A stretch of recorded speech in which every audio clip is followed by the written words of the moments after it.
السلام عليكم daawadayaal kusoo dhawaada barnaamijkeena gurfaynta ciyaaraha qodobada barnaamijkeena aad ku maqli doontaan waxaa kamid ah FIFA oo shaacisay abaalmarin qarsoon oo tartanka Club World Cup lagu bixinayo isbedel cusub oo lagu sameeyay kubadda cagta Bryan Mbeumo oo hal shuruud ku xiray kooxda Manchester United iyo ku biiritaankiisa Luis Figo si aan gabasho lahayn uga hadlay ciyaaryahanka ku guuleysanaya abaalmarinta Ballon d'Or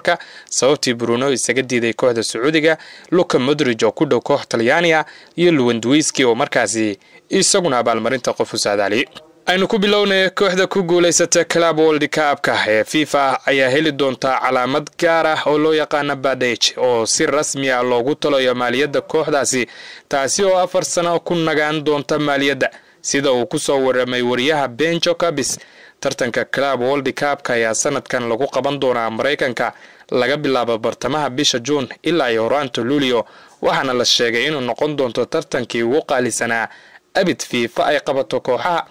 kooxda ku guuleysata tartankaasi waxay heli doontaa abaalmarin lacageed oo dhan 120 milyan taasi oo ka dhigan guul weyn oo dhaqaale iyo sharaf ah laba kooxood oo reer England ah ee Chelsea iyo Manchester City ayaa ka qayb galaya tartanka halka Real Madrid iyo Atletico Madrid ay medelayaan dalka Spain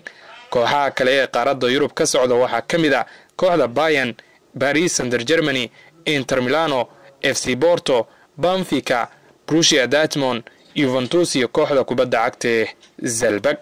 guddiga caalamiga ah ee xeerka kubadda cagta ee loo yaqaan IFAB ayaa si rasmi ah u shaaciyay isbedel lagu sameeyay xeerka rigoora tuurista ee la xiriira taabashada labaad waxaana isbedelkan uu dhaqan gali doonaa laga bilaabo 1 Luulyo sanada 2025 go'aankan ayaa yimid kadib muran weyn oo ka dhashay markii Julian Alvarez uu si ula kac ahayn uu laba jeer u taabtay kubad rigoora ahayd ciyaartii wareegga 16 Champions League oo ay la ciyaarayeen dhigooda Madrid haddaba waa maxay isbedelka haddii ciyaaryahanka si kama ah laba jeer u taabto rigoorada kadibna ay gasho shabaqa rigooradaasi waa ku celis haddii ayna gelin goolka rigoorada waxa lagu bedelayaa laad xora oo si dadban loo dhigayo haddii ciyaaryahanku si ula kac ah laba jeer u taabto markaas toos ayaa loo siinayaa kooxda difaacanaysa ama rigoorada waxa la siinayaa ama laga dhigayaa mid la lumiyay hadiiba ay joogto marxaladda rigoora tuurista ama penalty shoot-ka loo yaqaano xeerkii hore wuxuu si toos u tilmaamayay haddii kubadda laba jeer taabto rigooradaasi in la seegay ama la lumiyay iyadoo la eegin xitaa taabashadu inay tahay mid ula kaca ama mid kama IFAB ayaa sheegtay in isbedelkan uu doonayo in la keeno cadayn iyo cadaalad marka ay dhacaan xaalado la mid ah Julian Alvarez si ayna kooxuhu u noqon kuwa dhibane jahwareer u ah markaasi sharciga sida uu daabacay The Times wariyahanka Brentford ee Bryan Mbeumo ayaa doonaya in mushaarahan uu qaato 250 toddobaadkii hadiiba uu wareegayo kooxda Manchester United Red Devils ayaa u aqoonsatay Mbeumo inuu yahay bartilmaameedkooda xiga kadib markii ay dhameystireen Matthias Cunha kooxda Brentford ayaa sugaysa dalab rasmi oo ka yimaada Manchester United waxayna doonayaan in laacibkani lagu iibiyo wax ka badan 60 milyan Mbeumo oo dhaliyay 20 gool horyaalka Premier League xilli ciyaareedkii tagay ayaa waxa doonaya kooxo badan hase yeeshee waxa la rumaysan yahay inuu doorbidayo ku biirista kooxda Manchester United marka la eego kooxaha kale tani waa hadalhayn ka soo yeertay halyay hore oo ku guuleystay abaalmarinta Ballon d'Or Luis Figo oo aan si weyn loola jeclayn kooxda Barcelona tani markii 2000 uu ku biiray kooxda ay xifaaltamaan Real Madrid wuxuu si cad u muujiyay taageerada uu hayo Lamine Yamal tartanka abaalmarinta Ballon d'Or ee sanadkan waxa si dhow loolan adag uga dhaxeeya Yamal iyo Ousmane Dembele oo ka tirsan Paris Saint-Germain Dembele ayaa la sheegay inuu haysto fursad wanaagsan kadib markii xagaagan uu la qaaday Paris Saint-Germain Champions League Ballon d'Or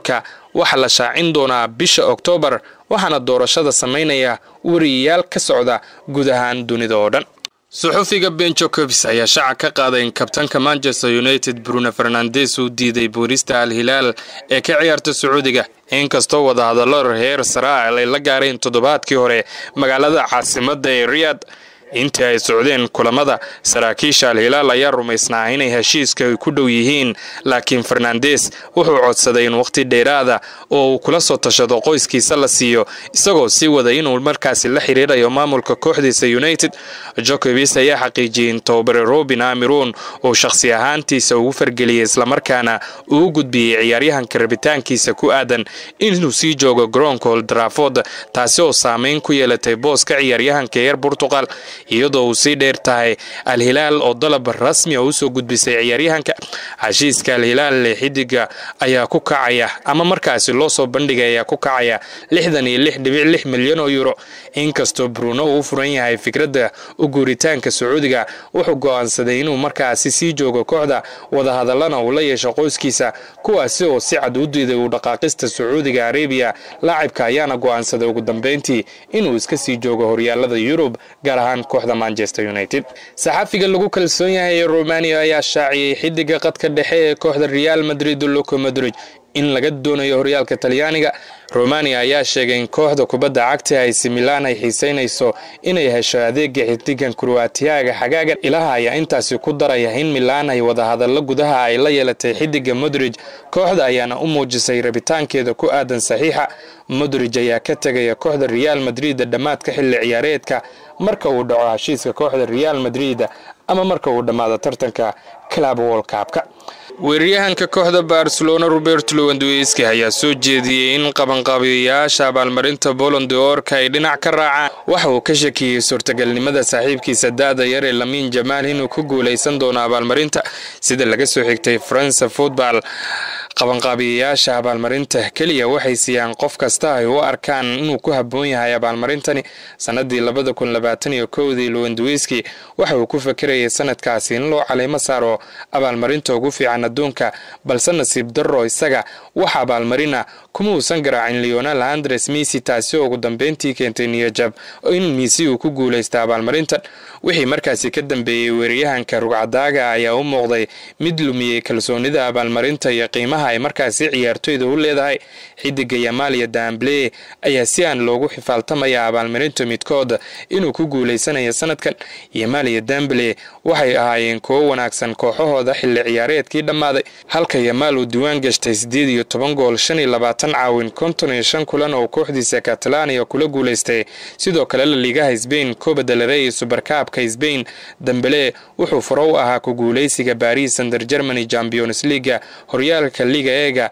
iyo 2 koob oo kale oo maxalli ah. waxa uu dhaliyay 33 gool, waxa uu caawiye ka noqday 15 kale 49 kulan. isagoo la hadlay Mundo Deportivo, Lewandowski waxa uu ku adkaystay inay markaasi ka xirnaan doonto arrimahan. dabcan fursadu uma haysto, laakiin waxa jira waxyaabo kale oo muhiimsan oo ku aadan Ballon d'Or-ka. waxay ku xiran tahay sharciyada ay leeyihiin sanadkan. sanad kasta waxa la leeyahay xeer kala duwan, waxay ku xiran tahay cidda ay rabaan iyo cidda ay markaasi u xil saarayaan. wuxuu intaasi ku daray ugu dambeyntii ma hubo waxay yihiin sharciyada muhiimka ah ee xilli ciyaareedka loogu guuleysto abaalmarintani.